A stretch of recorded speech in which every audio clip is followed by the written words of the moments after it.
Bueno, antes que nada, en nombre de todos, transmitirle nuestra profunda disculpa al doctor Daniel García Delgado y agradecerle realmente su excelente y buenísima voluntad y predisposición.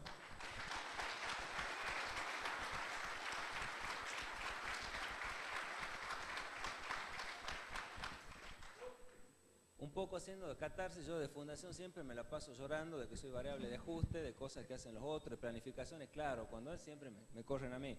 Bueno, en este caso al doctor Daniel García Delgado tenía una fecha asignada, perdón, un horario asignado, y lo fuimos corriendo según se fue armando la jornada. Y yo le dije, mirá, ya está, vos tenías que hablar a las 3 y vos tenés otro compromiso, está bien. No, no, no, yo me quedo, dijo. Así que realmente de nuevo pido otro aplauso por el acto de generosidad. Gracias, sinceramente. Bueno, el doctor Daniel García Delgado es doctor en Ciencias Políticas, director del área de Estado y Políticas Públicas de Flaxo. Tiene estudios de posgrado en Flaxo, Argentina, y la Universidad de Maguncia, Alemania. Es investigador del CONICET, profesor regular de la UBA, docente de posgrado en la Universidad de Rosario, del Litoral y Católica de Córdoba, entre otras. Sus áreas de investigación en los últimos años se concentran en el impacto de la globalización en la región, la reforma del Estado, el modelo neoliberal y su crisis, y el desarrollo y la democracia. Así que, tiene la palabra, doctor. Bueno, muchas gracias. Me dejaron a mí al final como el expositor estrella. La verdad es que después de escucharlo a Axel y a los anteriores, realmente podría decir, bueno, estoy de acuerdo, muy bien, podemos dar por terminado este interesante seminario. Pero bueno, vine y voy a decir lo que tenía que decir.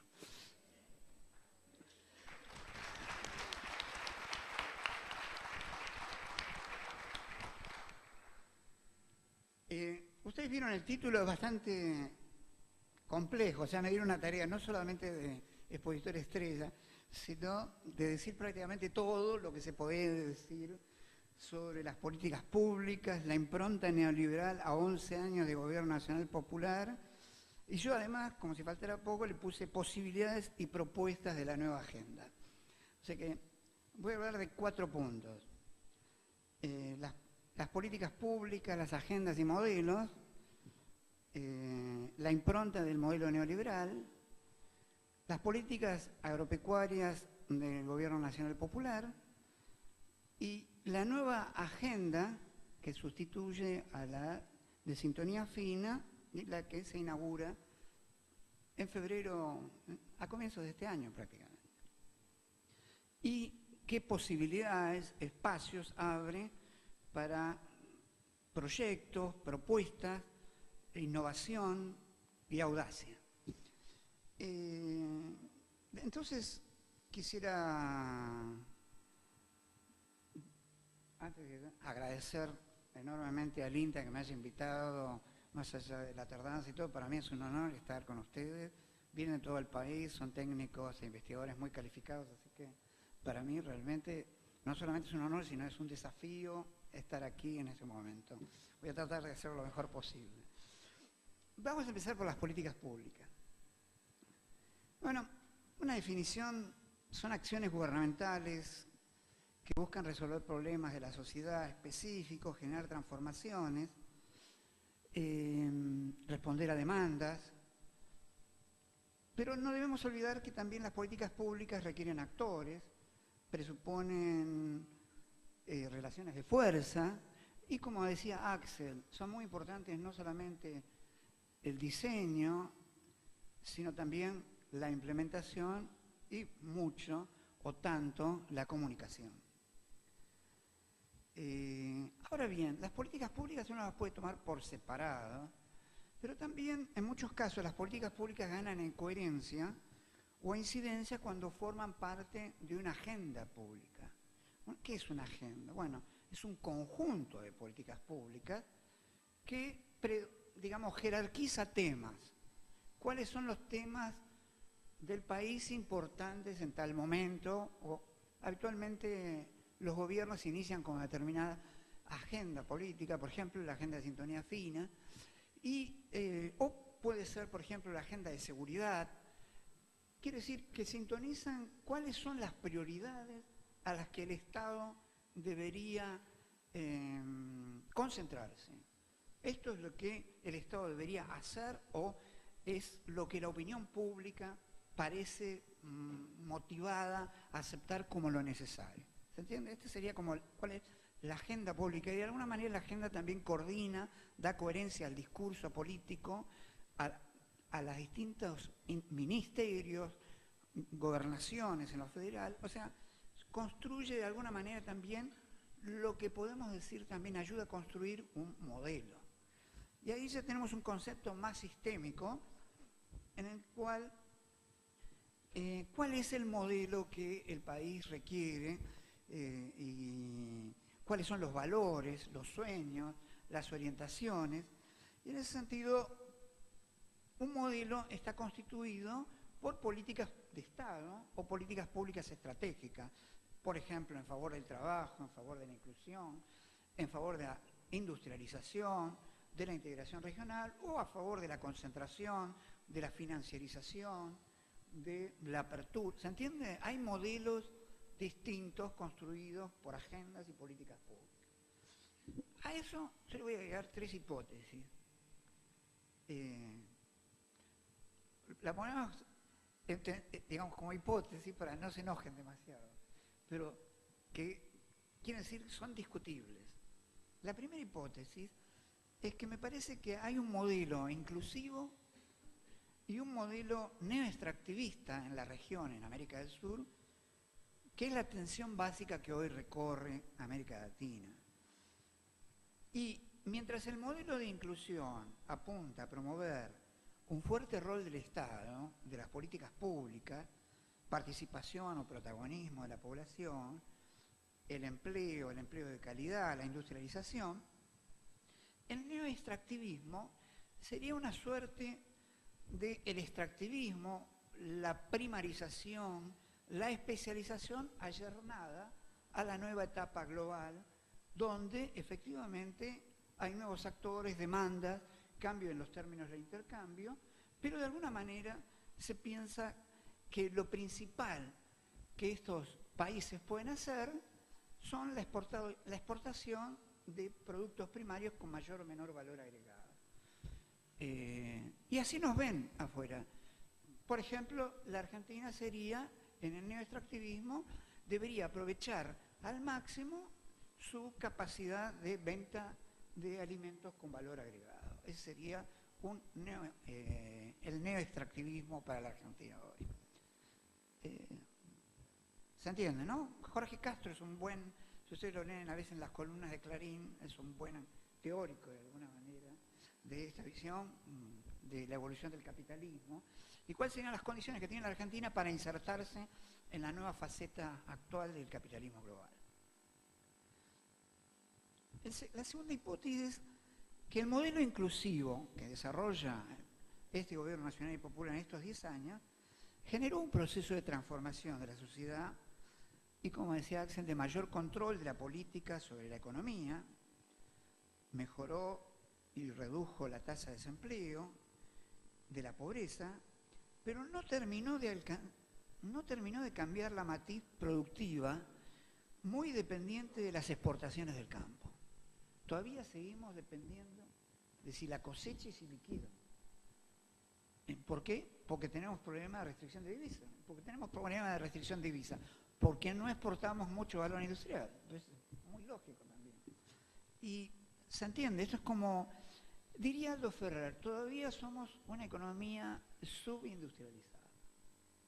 Mantuvimos lo que teníamos, lo mejoramos un poco, pero no cambiamos la matriz productiva de subindustrialización. Este no es un problema solo de la Argentina. En realidad, la mayoría de los países de América del Sur, en esto diferir un chiquito con Axel, en la década ganada, para nosotros fue una década que ganaron casi todos. Casi todos los países de América del Sur mejoraron socialmente. En reducción de la pobreza, reducción del empleo. Ahora, el único país que mantuvo ciertos niveles de industrialización fue la Argentina. Y los únicos países que mejoraron la desigualdad fueron tal vez Brasil, Argentina y Venezuela. ¿Se entiende? Quiere decir que hubo unos términos, un cambio en los términos del intercambio que le permitió a muchos ser neoextractivistas y mejorar en las políticas sociales. Eso empieza a debilitarse en los últimos años con la crisis global del 2008 que se va no resolviendo, como decía Axel, agudizando. Entonces, esta es la segunda hipótesis. Todavía no somos un país industrial. Esto es lo que todavía nos falta lograr. O sea, tenemos un modelo y un sistema agropecuario muy competitivo, eficiente e innovador, pero no tenemos todavía un sistema industrial suficientemente competitivo, innovador, con marcas.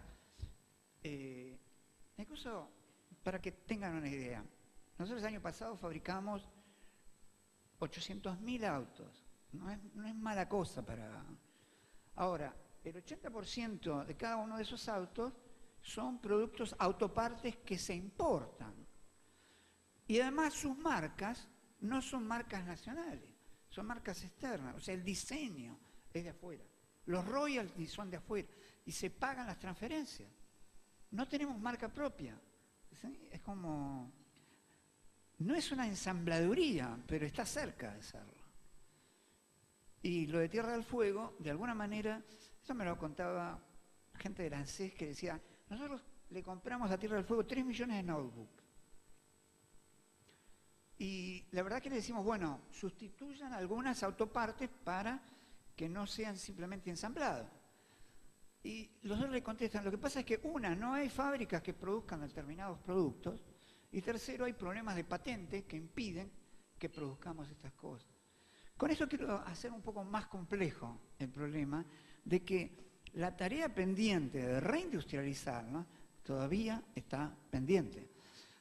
Y esto no quita para nada la necesidad de seguir teniendo un sector agropecuario competitivo, innovador y aún mejorarlo y superarlo. Pero no creo que con el neoextractivismo, que con este último sector solo sea posible salvar. Y ahí voy a la tercera hipótesis. El sector agroindustrial puede jugar en los dos modelos. Esta es su dualidad y su ambigüedad. En realidad es como, digamos, puede jugar, como diría Castro, tiene ventajas comparativas con cualquier economía en estos términos y puede en un formato neoliberal puede volver a reproducir un intento con... ¿Saben qué hacen en general los neoliberales o neoextractivistas? Proyectan la población de China, la India, al 2030. Dicen, bueno, van a crecer 200, 300 millones de habitantes. Toda esa gente va a necesitar alimentos. Simplemente para dar de comer a esa gente, nosotros podemos ser el gran productor de alimentos de esa proyección. ¿Se entiende? Trabajan con esa proyección muy simplificada, pero bueno, a veces la política trabaja con simplificaciones gruesas, ¿no? Justamente gran parte de las construcciones de hegemonía es una fuerte simplificación para llevar a un posicionamiento o a otro a la población. Entonces, me parece que el sector agroindustrial, por un lado, puede trabajar para el modelo inclusivo, como trabajó durante estos 10 años, pero también puede trabajar para un modelo neoextractivista. Y de hecho,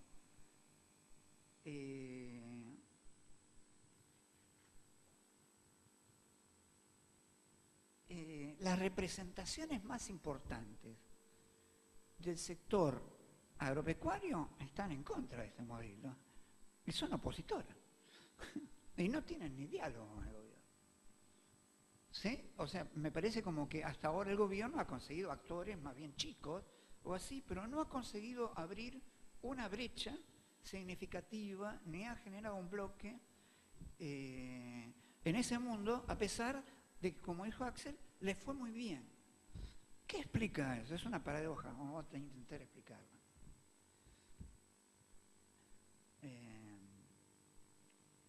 Esto tiene algo que ver con la impronta del modelo neoliberal, que es el segundo punto que dijimos que iba a hablar. Durante todos los 90, con cosas que ya venían de mediados de los 70, se generaron las reformas estructurales del Estado, consenso de Washington, caída del muro, y los problemas que tenía el país parecía que se resolvían con privatizar, el aperturismo del regulador, y tendió a la desindustrialización, al extractivismo, pero sobre todo a la financiarización de la economía. El modelo de los 90 neoliberal es un modelo de financiarización, endeudamiento y desestructuración de la economía real.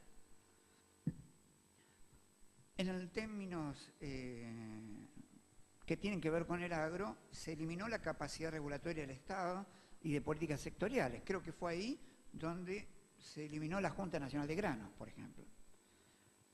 Se inició el proceso de extranjerización de la tierra, expulsión de poblaciones, problemas ambientales, desertificación.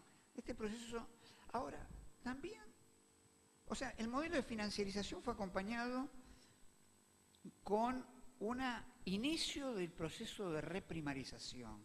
Porque, no sé si yo estoy equivocado, pero ahí empieza a producirse esa revolución tecnológica que se llama la agriculturización o la sojización. Ya empiezan, digamos, como salto tecnológico de la agriculturación, el paquete tecnológico, la siembra directa, el uso de agroquímicos y todo eso, me parece que empieza sobre fines de los 90. Sobre todo en la zona núcleo, y que después se va extendiendo hacia el resto del país. Ahora bien, no lo aprovecha el modelo neoliberal esto, sino lo va a aprovechar de alguna manera los 10 o 11 años de gobierno nacional popular. ¿Y cómo lo aprovecha? Y entonces pasamos a este tercer punto, los 11 años de política agropecuaria en el modelo nacional popular. Una clave es la retención. Me parece que fue la principal y más inicial. Yo creo que el gobierno inicialmente no tuvo una gran política agropecuaria amplia. Tuvo retenciones, básicamente.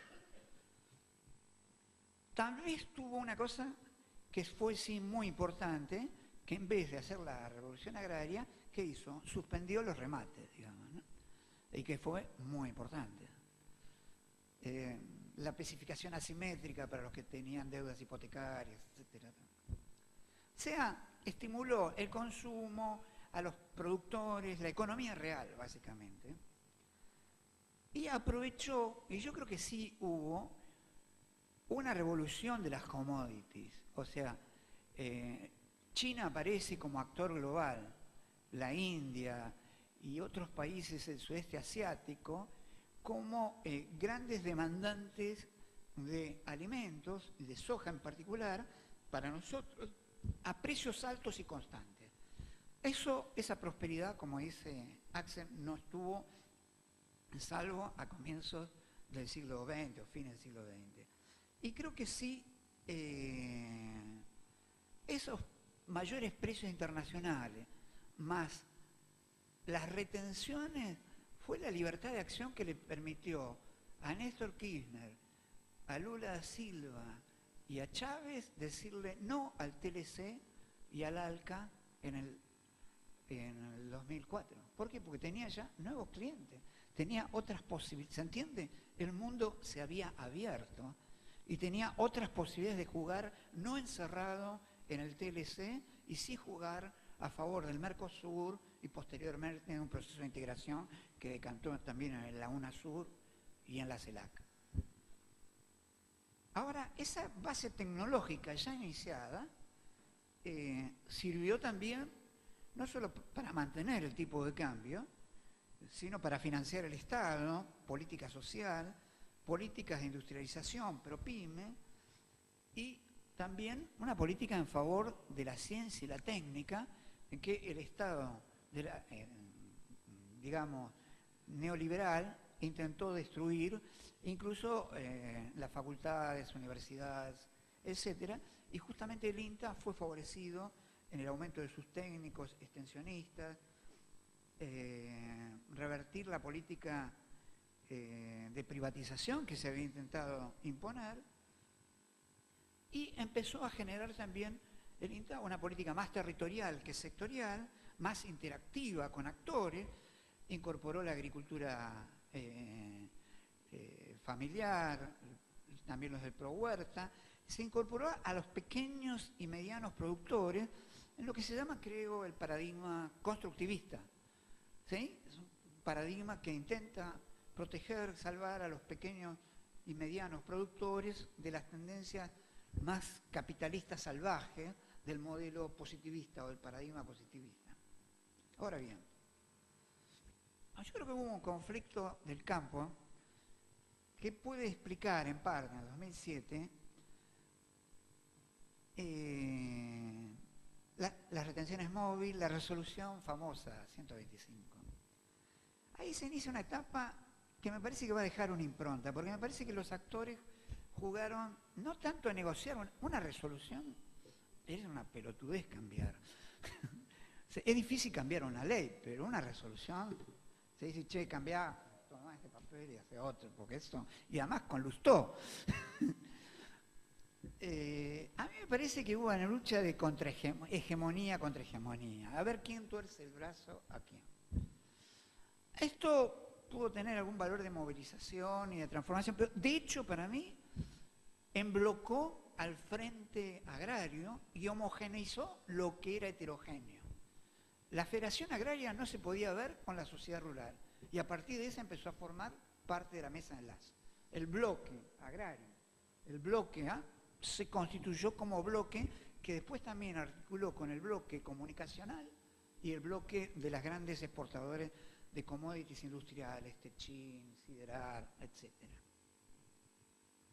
Quiero decir esto porque me parece que algún afinamiento de diagnóstico, simplemente porque en los académicos nos gusta el debate, para tirar algunas ideas. Así, bueno, no todo es así, puede haber algo de interpretación, una hermenéutica. Y me parece que creo que tuvo sí un efecto muy positivo. Por primera vez va a haber una política agroindustrial completa del gobierno, que es la creación del Ministerio de Agricultura en el 2009. Y creo que me parece que él crea un plan agroalimentario nacional que me parece muy positivo y por primera vez creo que el país empieza a tener una idea mucho más atractiva de cómo trabajar con el mundo, no cómo trabajar como mundos separados, el mundo industrial, servicio, algo así, sino como algo más integrado con la industrialización de la ruralidad, la industrialización de la materia en origen, empezar a ver la temática de las cadenas de valor, participación de los actores. Este cambio de la orientación agropecuaria aumenta, me parece que también tiene una fuerte impronta hacia la agricultura familiar, creó nuevos actores y el gobierno recupera así una agenda más socioproductiva sin con eso quebrar el frente de los grandes representantes del agro, digamos, de los pequeños, medianos y los grandes. Creo que fue muy positivo la ley de arrendamiento de tierra, la ley de forestación. Bueno, ustedes saben más que esto. Las políticas de empleo rural registrado, la ley de extranjerización de tierras, etc. O sea, de eso yo no me voy a ocupar porque ustedes sí saben mucho más, pero sí quisiera mostrar que algo ocurre entre el 2008 y el 2011, y sobre todo en el inicio del segundo mandato de Cristina Fernández de Kirchner, en donde se empieza a sentir tal vez parte de la crisis global, pero también un problema que siempre recorrió la Argentina, un problema estructural. ¿Cuál es? La restricción externa. ¿Qué es la restricción externa? La crisis de divisas. ¿Y por qué? porque nosotros teníamos que pagar pagos de deuda externa muy altos, pero las pagábamos con reservas del Banco Central, con lo cual las reservas que estaban en 50.000 empiezan a bajar.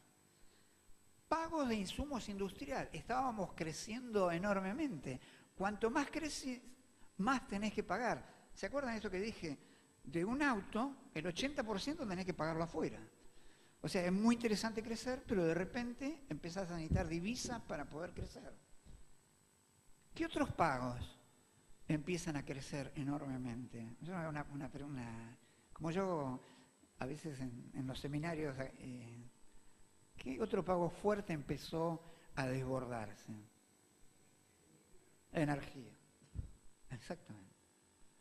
Empezamos a pagar otros 8.000, 9.000 millones de dólares en energía, y cuanto más se crece, más energía se gasta, y se había dejado estar una política energética mucho tiempo, viendo que los precios subían internacionales, y dejando a Repsol que ni explorara ni invirtiese en nuevos recursos.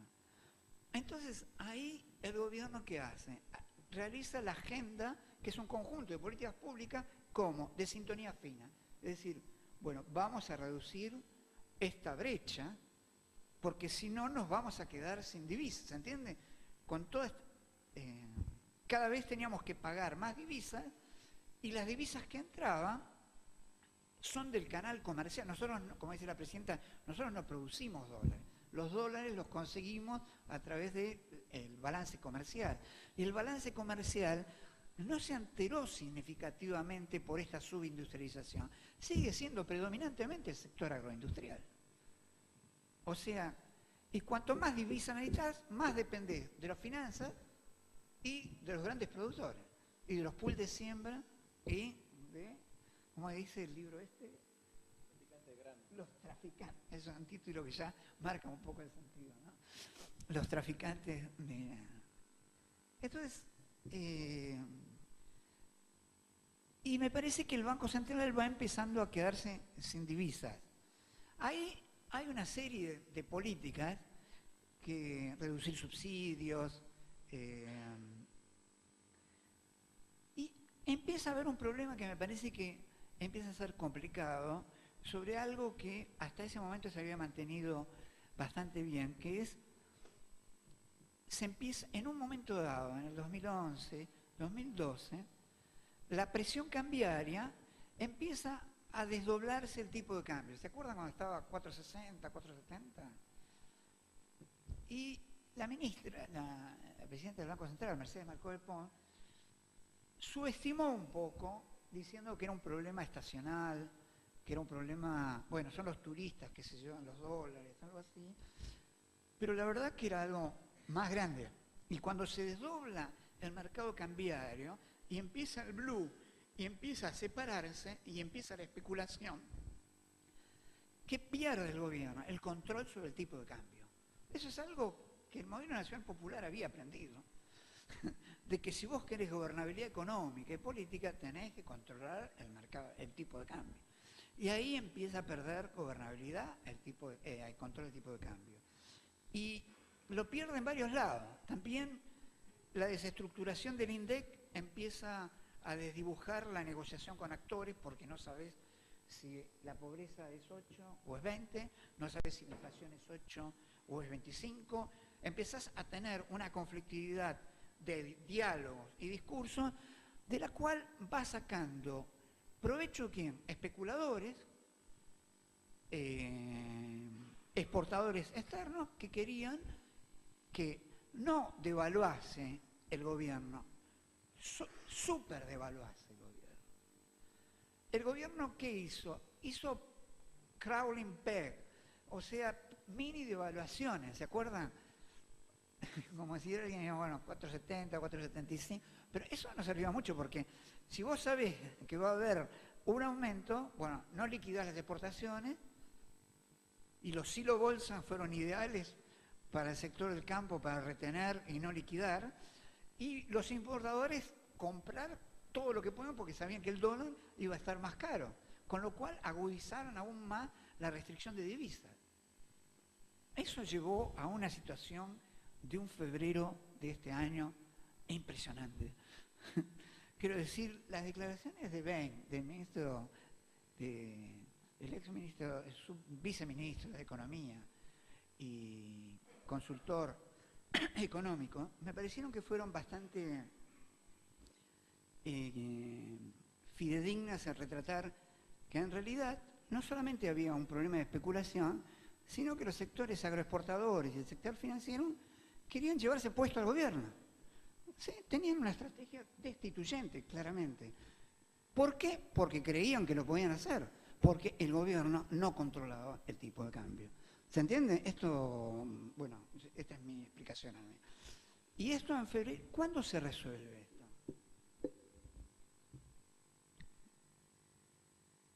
¿Cuándo empieza a resolverse? O a estabilizar el tipo de cambio. A ver. La devaluación, perfecto. Es decir, bueno, no podemos seguir con el crawling peg.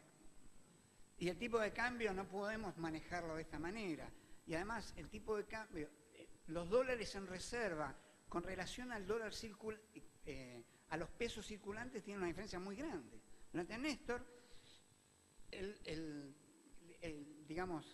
había, 3-1, 4-1, era más o menos la cantidad de pesos que tenía respecto de las reservas del Banco Central. Pero llegó un momento en que eso se fue 8, 9, y eso le costaba el blue. ¿Y qué se hizo entonces? Se devaluó. ¿Qué otra cosa? O sea, se devaluó aún, es decir, no vamos a sobredevaluar porque la devaluación va a ser pasta los salarios de la gente.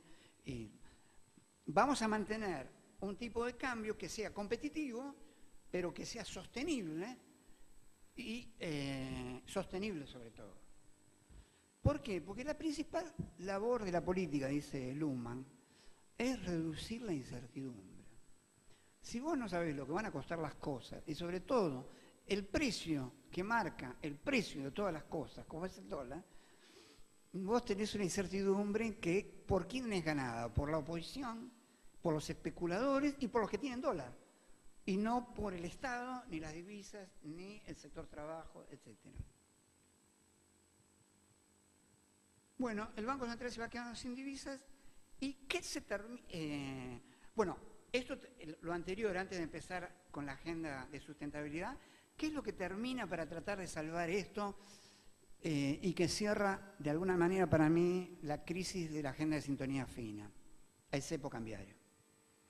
El cepo cambiario es una resignación a que yo pueda controlar el tipo de cambio y introduce un estrés cambiario en la Argentina muy significativo, del cual se empieza a salir con medidas como, para mí esto marca un cambio de agenda. Yo lo llamo a esto la agenda de sustentabilidad. Es decir, voy a una devaluación, ¿qué más cosas hace el Banco Central?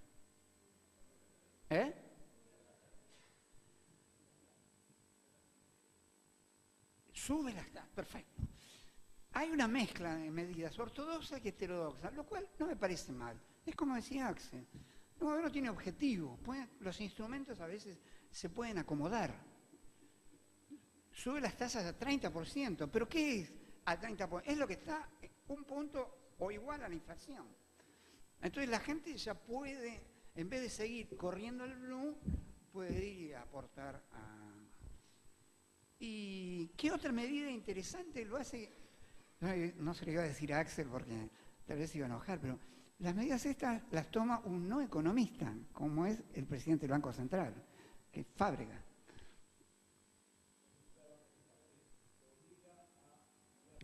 Perfecto. ¿Por qué no se hizo antes? No lo sé. Pero los bancos estaban tenían un encaje en dólares que estaba muy por sobre la normativa del Banco Central. Cuando vos lo obligás, los tipos no pierden plata, porque habían comprado el dólar a 6, 7 y lo venden a 8. Pero vos bajás la presión sobre el blue. Una gran medida de Fábrega y del gobierno. Y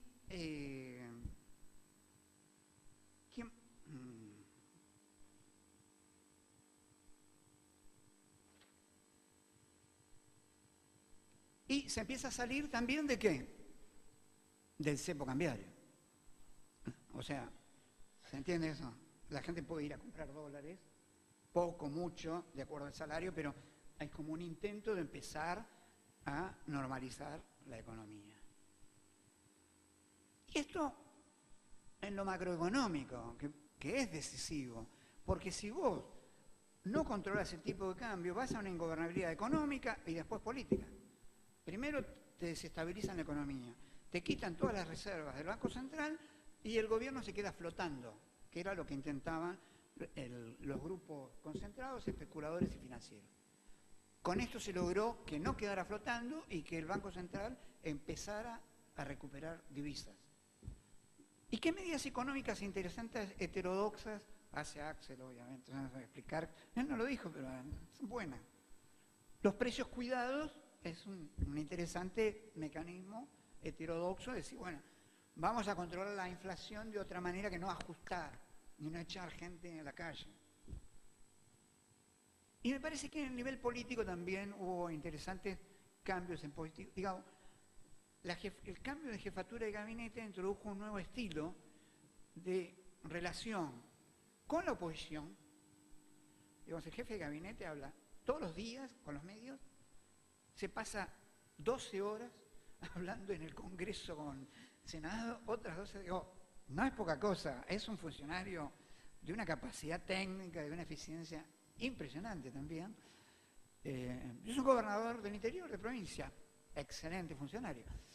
Y me parece que cumple un rol de generar un puente y un diálogo con la oposición, incluso con las cerealeras. Negocia la remisión de utilidades con las cerealeras. Y estas cumplen y el gobierno cumple. ¿Y qué hace el gobierno también en positivo? Continúa con las políticas neouniversales de ingreso, ¿no? El plan Procrear, el plan sobre empleo no registrado, el plan en favor de los jóvenes, las pymes, todos son muy buenos planes. Y me parece que una decisión que adopta la Presidenta, que me parece que marca el hecho de que se está en la sustentabilidad del modelo de inclusión y no en otro modelo, es que permite qué cosa. Un aplauso para que lo diga. Permite algo que no sea por decreto. ¿Qué permite? Las paritarias. Aplauso para mí.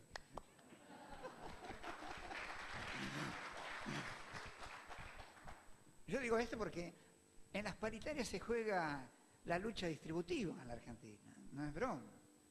Ahí están los sindicatos, los empresarios enfrentados y el Estado ahí que trata...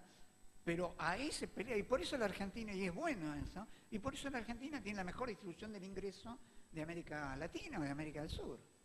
Porque este gobierno permitió las paritarias y tiene todo, no sé cuánto, 300, 600 paritarias desde que comienza, de negociaciones colectivas, y además genera una pauta de prudencia política que entre empresarios, gremios, algo así, que empieza a cerrar y que se empieza tal vez a bajar algo y tal vez haya alguna especulación de que la inflación pueda tener un rumbo descendente sobre el fin de año. Si fuera así, el salario empalmaría y no perdería, digamos, con la devaluación. Bueno, ¿cuál es el principal logro para mí de esta nueva agenda? Primero, genera certidumbre. Eso es una cosa. El dólar va a costar 8, yo pienso que sí, 8.5, 7.95 va a costar esto. Y me parece que estabiliza expectativas institucionales y democráticas. Vamos a ir a elecciones en 2015. ¿Se entiende? Varios candidatos opositores jugaron a que eran gobierno en marzo, abril de este año, que había elecciones adelantadas. O sea que ha sido un gran logro de apoyo institucional democrático. Porque en general los stop and go en nuestro país terminaban siempre con gobierno. Tal vez no terminaban con el régimen, pero sí con el gobierno democrático. Y me parece que sigue siendo sustentable los objetivos de mantener un rumbo inclusivo de industrialización, aún en condiciones difíciles, problemáticas. Ahora, bueno, acá entraría ya más en una fase más propositiva. Todavía no, voy a problematizar un poco el escenario. El escenario este no es tan fácil. Digo, uno puede alentarse con labor militante, decir vamos, vamos, vamos, vamos, pero no es tan fácil. Digo, porque crecer, no va a ser fácil crecer con las tasas. O sea, se pueden ir bajando un poco, pero igual vamos a estar el 1, 1,5%, 2%. Y la verdad es que como país emergente nosotros necesitamos crecer a tasas más altas. Y además es cierto, lo que anuncia el Ministerio y los precios cuidados, que las empresas tienen una cultura de remarcación, de especulación, que hay que modificar, pero lleva tiempo, ¿no? En general, yo estaba en Coto cuando se hizo la evaluación, ya unas horas antes del pedido de evaluación del 25, ya habían aumentado todos los precios y después, al día siguiente, otro 25%. Entonces, realmente esa cultura hay que corregirla, pero lleva su tiempo, de manera tal de que la perspectiva económica de este año, si bien intenta estabilizar las variables macroeconómicas, genera mejores condiciones tal vez para que en el 2015 pueda haber un salto mayor en el crecimiento. Sobre todo si hay recuperación de las divisas del Banco Central, porque si hay divisas del Banco Central, vos podés importar. Y si vos podés importar, podés crecer. Pero, ¿se entiende? Si no, no te dan divisas para...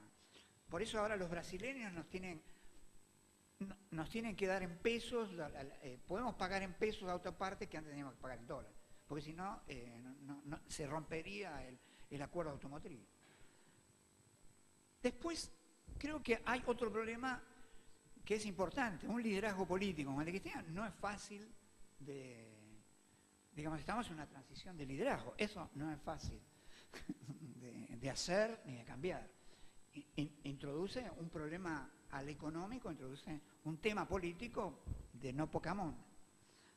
Pero quisiera agregar otro tema de complicación, que es que la agenda multimedia, que muy bien señaló y describió Axel, esa es otra agenda. Así tenemos la agenda de sintonía fina, la de sustentabilidad, tenemos la agenda. ¿Qué se caracteriza la agenda de la oposición multimediática? O salvaje o irresponsable. Y yo creo que hay 3 elementos que la caracterizan. Seguridad, inseguridad, corrupción. O sea, la inseguridad, bueno, agarramos uno del grupo, los diarios, el Grupo Clarín, algo así, o sea, genera un pavor, digamos el peligro, el temor permanente, la corrupción, la crítica a la política, inflación, digamos, una sensación de temor, de percepción de incertidumbre, ¿no? De dilución del relato, de toda acción colectiva, algo así. Y me parece que es fuerte.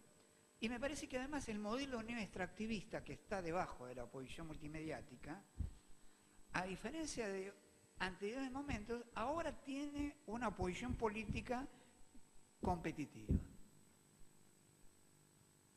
¿Se puede traducir esto? Es decir, puede ganar la oposición en el 2015. Y puede ganar, más allá del discurso, el discurso de la oposición no va a ser nunca neoliberal, porque eso sería tonto para la oposición. El discurso ahora va a ser, ¿cómo te diría? Fluctúa con elementos de seguridad, en favor de la pobreza, desestima las reformas del Código Penal por el tema de inseguridad. ¿Se entiende? No va a trabajar con un discurso pro mercado, pero va a trabajar con un discurso ayornado que en acción va a significar la vuelta ya a un modelo reprimarizador de especialización o de concentración. O eliminar el modelo de inclusión y ir al relato neoextractivista a lo Castro. Pero quiero decir que ese discurso ¿no? Es más difícil de deconstruir que el relato neoliberal de los 90. Eso ya se hizo. Y no va a bastar decir que en el 2003 estábamos peor que ahora. ¿Se entiende? Porque eso lo tengo claro. Eso lo tenemos claro todos nosotros. Pero la gente joven o mucha gente de esa, 10 años atrás, ni idea tiene de lo que pasó, ni tiene esa percepción o algo así. Y me parece que en ese sentido no solamente vas a decir se puede ganar con lo bueno hecho, sino también hay que reconstituir de alguna manera relato, expectativas, proyectos, algo así. Por último, el contexto regional no nos favorece como sí parecía hasta hace un par de años, ¿no? Hasta hace un par de años el Mercosur parecía que iba viento en popa, con viento no de proa sino de popa, tenía liderazgos muy fuertes, crecía tasa, ¿de acuerdo? Las BRICS, daba una impresión de que el sujeto de la historia eran las BRICS, los emergentes. Bueno, hoy no es así, digamos, para hacerlo claro en la región, Venezuela, nuestro gran, digamos, partner de alguna manera, está en problemas muy serios. Ojalá estabilice Maduro la situación económica y política, pero la oposición ahí juega a un golpe blando, claramente.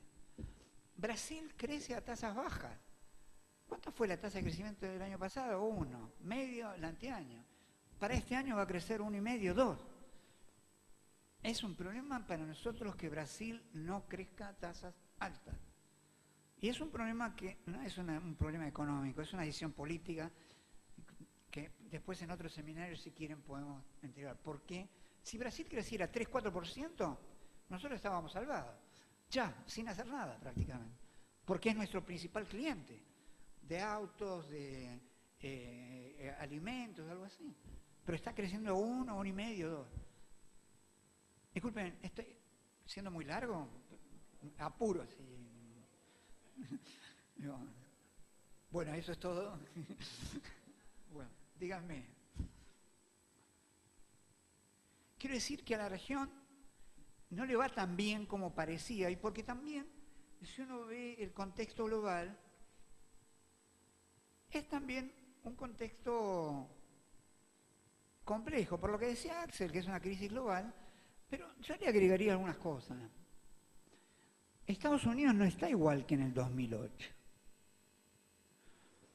Ni la Unión Europea está igual que el 2009, 10 o 11. Estados Unidos empezó a crecer al 2% y empezó a tener un protagonismo político global novedoso. Incluso, para decirlo más claro, Estados Unidos, los últimos 10 años hay un proceso de cambio de la acumulación global. De la acumulación global que estaba centrado en el G7, pasa a China, la India, las BRICS y al sudeste asiático. Ese es el punto de acumulación más dinámico del mundo. ¿Se entiende? En cuanto a crecimiento, volumen de población. Y eso es muy difícil modificar. De acá a 20 años, China es la primera o menos potencia económica mundial. Eso no lo pueden parar. Además, es socio comercial de Estados Unidos. Casi todas las cosas que diseña Estados Unidos las produce China. Pero es enemigo geopolíticamente. Esa es una de las paradojas de la multipolaridad. Por eso Obama ayer está en Japón buscando consolidar una alianza estratégica con Japón, casi estratégico militar, sobre China, y tiene una alianza transatlántica con la Unión Europea, ¿no?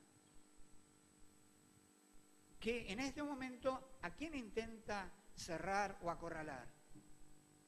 Otro aplauso para que lo digan. Bien, aplauso para ustedes. ¿Qué intenta? Avanzar sobre los estados de la República Soviética.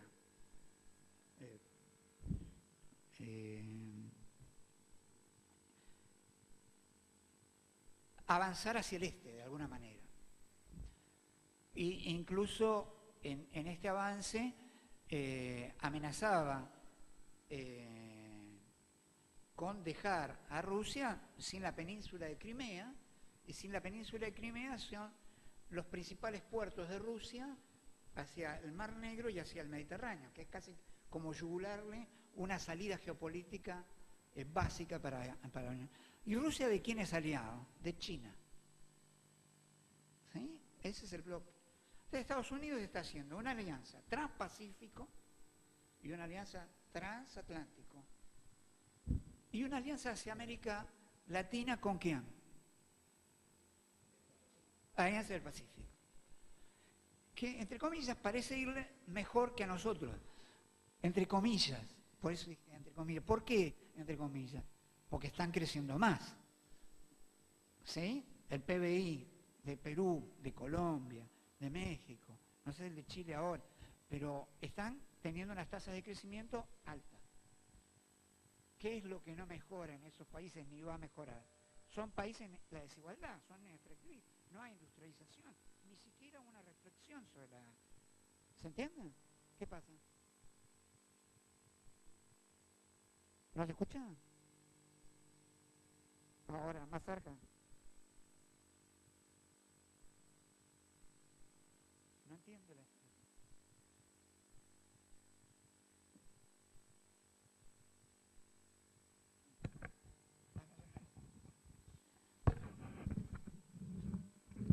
Bien. Estereofónica. Bueno,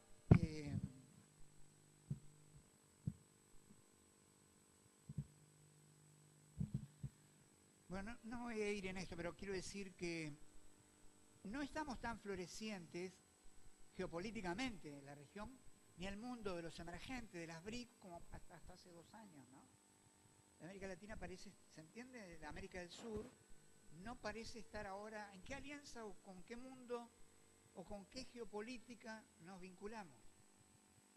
Esto, y además ha quedado descartada la teoría del desacople. La teoría del desacople es aquella que decía que los emergentes se desacoplaban de los países centrales y que tenían su propia lógica de crecimiento y capacidad de seguir produciendo a tasas más altas, más dinámicas, y era el nuevo tren de la historia de alguna manera. No parece ser cierto.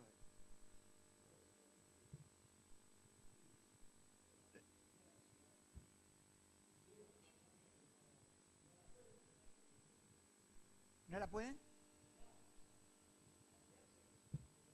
La están intentando frenar. De hecho, la están intentando frenar. A mí también. Ahora sí, mejor. Bueno, entonces simplemente quería decir como que a mí me parece que las lecturas geopolíticas y globales también son importantes para las políticas públicas, los modelos y las agendas, porque es en el fondo cómo te insertás en el mundo, cuáles son tus aliados y cómo lográs también tener economías competitivas, innovadoras, inclusivas, distributivas, pero también eficientes, con un grado de un capitalismo, diría Castro, de globalización que se basa no tanto en la fuerza de trabajo, en el capital, sino en la inteligencia, la innovación permanente y la obsolescencia. O sea, que requiere una creatividad, una incorporación de inteligencia y de innovación tecnológica cada vez más rápido a los productos. Bueno, si esto es así, yo quería decir humildemente algunas propuestas. Porque una idea sería, ¿vieron cuando si alguien juega al ajedrez y hace una mala apertura? ¿Qué tiene que...? Y el otro hizo una mejor apertura y empieza a jugar obligado. No tiene más remedio, son movidas que no tiene otra. Y yo quisiera pensar que tenemos que trabajar también con políticas, iniciativas, estrategias de acción indirecta y generar políticas públicas estimulantes y reconstruir el relato del modelo inclusivo. Algunas ideas, porque en esto es muy abierto y controversial también. Por ejemplo, yo creo que sí habría que ir en el terreno interno a una agencia de regulación y venta de exportaciones de grano. Creo que me parece a los traficantes, pero no chocar de punta con una estrategia contrahegemónica, sino una estrategia de acción indirecta. Por ejemplo, hacer una agencia público-privada con cooperativistas, pero empezar a ser competitivos de ese mundo con los grandes. En parte porque hay condiciones. China nos quiere comprar granos a nosotros estado a estado, más que a las 5 traficantes de granos. Entonces, yo creo que ahí hay algunos proyectos de ley de algunos candidatos que me parecen del Frente para la Victoria interesantes de explorar y que el INTE y el Ministerio de Cultura podrían perfeccionar o por lo menos ir pensando cómo eso puede lograrse como una estrategia también de constitución de actores. En el sentido, qué sé yo, tenemos la Cámara Argentina de Productores y Exportadores, CAPECO, de cereales y oleogenos, empezar a construir actores que estén en favor del modelo inclusivo, heterogeneizar lo que es homogéneo del lado opositor. Bueno, eso sería como una propuesta. La otra es que me parece que hay que ir a una visión de desconcentración del país. Me parece que construir una visión también de un país más desconcentrado, con regiones productivas más potentes, entre otras cosas, esto puede ser medio sociológico, pero tengo esta idea. Buenos Aires y en América Latina sobre todo, las megalópolis son empiezan a ser medio ingobernables. ¿Sí? Tienen problemas de inseguridad, de deterioro de la calidad de vida, problemas de gobernabilidad. Digamos, no es fácil gobernar. ¿Se entiende? 15 millones de personas. No es fácil. Siempre hay problemas. Entonces, yo tengo la impresión de que hay que tomar en algún momento decisiones de cómo el país se empieza a desconcentrar sobre las regiones, pero en serio, con medidas fuertes, productivas obviamente. Me parece que construir las regiones es una etapa. ¿Sobre dónde las voy a construir? Bueno, yo creo que existen las 6 o 7 grandes regiones de las economías regionales, existen, y sobre esa base que es de agroindustria, también se pueden hacer nodos de acumulación basados en sus riquezas naturales, con empresas públicas o mixtas, pero que tengan un grado de acumulación propia de la región. Un caso, YPF. YPF, si le llega a ir bien, si en 5 años nos autoabastecemos, es un nodo de acumulación impresionante. Eso, junto a la pesca, el turismo, la ensambladuría, la agricultura, la agroindustria, las cadenas de valor hacia atrás y hacia adelante, pueden generar una región distinta de lo que es ahora.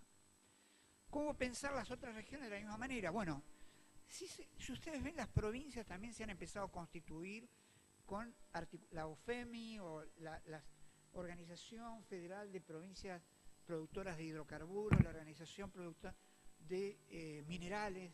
Bueno, en el NOA, el tema de los minerales, o se lo regalás a la Barrick Gold y dejás las leyes de tratados bilaterales que se firmaron en la época o de la dictadura o en los 90, o empezás a construir algún tipo de empresas públicas de nuevo tipo, mixtas, no burocráticas, más